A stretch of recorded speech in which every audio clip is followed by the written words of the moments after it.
నిర్మల్ జిల్లా కేంద్రంలోని ఆర్డీఓ కార్యాలయం ముందు నిర్వహిస్తున్న సర్వశిక్ష అభియాన్ ఉద్యోగుల సమ్మె 20 రోజుకు చేరింది. ఈ సందర్భంగా వారు మాట్లాడుతూ గత 20 సంవత్సరాల నుండి సర్వశిక్ష అభియాన్ లో పనిచేస్తున్న ఉద్యోగులను రెగ్యులైజేషన్ చేసి వారికి ప్రభుత్వ ఉద్యోగులుగా గుర్తించాలని వారి డిమాండ్ చేశారు. పనికి తగ్గ వేతనం, శ్రమకు తగ్గ ఫలితం అందేలా చూడాలన్నారు. ప్రభుత్వం ఎన్నికల్లో ఇచ్చిన హామీలను నెరవేర్చుకొని ముఖ్యమంత్రి రేవంత్ రెడ్డి మాట నిలబెట్టుకోవాలని వారు కోరారు. దిలార్పూర్ మండలంలోని కేజీబీవీ పాఠశాలలో చదువుకుంటున్న విద్యార్థులు సరి అయిన బోధనలు లేకపోవడంతో విద్యార్థుల తల్లిదండ్రులు పాఠశాలకు చేరుకొని వారి పిల్లలను తీసుకువెళ్లడంతో పాఠశాల మొత్తం ఖాళీ అయిపోయింది. ఇప్పటికైనా ప్రభుత్వం స్పందించి సమగ్ర శిక్షకులు చేస్తున్న సమ్మెను విరమింపజేసి విద్యార్థుల భవిష్యత్తును కాపాడవలసిన బాధ్యత ప్రభుత్వంపై ఎంతో ఉందని విద్యార్థుల తల్లిదండ్రులు వాపోతున్నారు. 20 రోజులుగా తెలంగాణ రాష్ట్ర వ్యాప్తంగా అన్ని జిల్లాలలో సమగ్ర శిక్ష ఉద్యోగుల ఆధ్వర్యంలో సమ్మె కొనసాగుతూ ఉంది. మరి ఈరోజు 20వ రోజు నిర్మల్ జిల్లాలో ఆర్డీఓ ఆఫీస్ ఎదురుగా విద్యాశాఖలో పనిచేస్తున్న సమగ్ర శిక్ష ఉద్యోగులందరూ కూడా మరి మూతికి నల్లని గుడ్డలు కట్టుకొని ఆ యొక్క నిరసన ప్రదర్శన చేయడం జరిగింది. ప్రభుత్వం ఇప్పటికైనా స్పందించి సమగ్ర శిక్షలో పనిచేస్తున్న ఉద్యోగులందరినీ కూడా రెగ్యులర్ చేయాలని చెప్పేసి మేము ఈ సందర్భంగా డిమాండ్ చేస్తూ ఉన్నాము.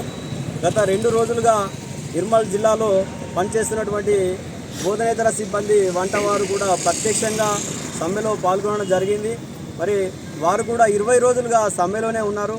కానీ మానవతా దృక్పథంతో విద్యార్థులను చూసుకోవడానికి కేజీబీవీ మరియు అర్బన్ రెసిడెన్షియల్ పాఠశాలలో వారి విద్యార్థుల యొక్క ఆరోగ్యం కానీ వారి ఆహారం కానీ వాటి పట్ల శ్రద్ధ తీసుకోవడం జరుగుతుంది.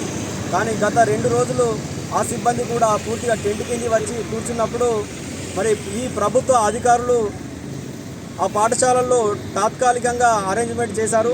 మరి ఒక రోజు కూలి 600 రూపాయలు చెల్లిస్తూ వారికి వంటవారిని అక్కడ నియమించడం జరిగింది. మరి రోజుకు 600 అయితే నెలకు 18,000 రూపాయలు వారికి చొప్పున వారికి చెల్లించవలసి ఉంటుంది. మరి అదేవిధంగా మాకు రెగ్యులర్గా వంట చేస్తున్న వంట వాళ్లకు ఎందుకు తక్కువ వేతనాలు ఇస్తున్నారు? మరి వాళ్ళకి కేవలం 9,000 రూపాయల జీతం మాత్రమే ఇస్తున్నారు. మరి వాళ్ళు మనుషులు కాదా? మరి ఈ విధంగా అన్ని విభాగాల ఉద్యోగులు కూడా సమగ్ర శిక్షలో పనిచేస్తున్న అందరం కూడా శ్రమ దోపిడీకి గురి కావడం జరుగుతుంది.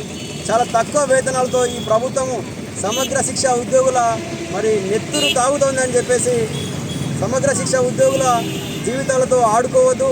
అలాగే మరి పాఠశాలలో చదువుతున్నటువంటి పేద విద్యార్థులకు కేవలము అన్నం మాత్రమే అవసరమా? మరి వారికి బోధన అవసరం లేదా?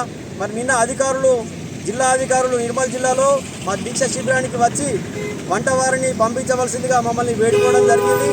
మరి వారికి అన్నం మాత్రమే అవసరమా? వారికి విద్య అవసరం లేదా? ఆ విషయము మరి జిల్లాలో పనిచేస్తున్న అధికారులకు తెలియదా? మరి అధికారులు వెంటనే స్పందించి మా యొక్క సమ్మెను విరమింపే దిశగా మరి రాష్ట్ర ప్రభుత్వానికి మా యొక్క సమస్యల్ని చేరవేసి మా యొక్క డిమాండ్స్ ప్రధానంగా మా ఉద్యోగులందరినీ కూడా రెగ్యులరైజ్ చేయాలి. అప్పటి వరకు పే స్కేల్ ఇవ్వాలని చెప్పేసి మేము డిమాండ్ చేస్తూ ఉన్నాం.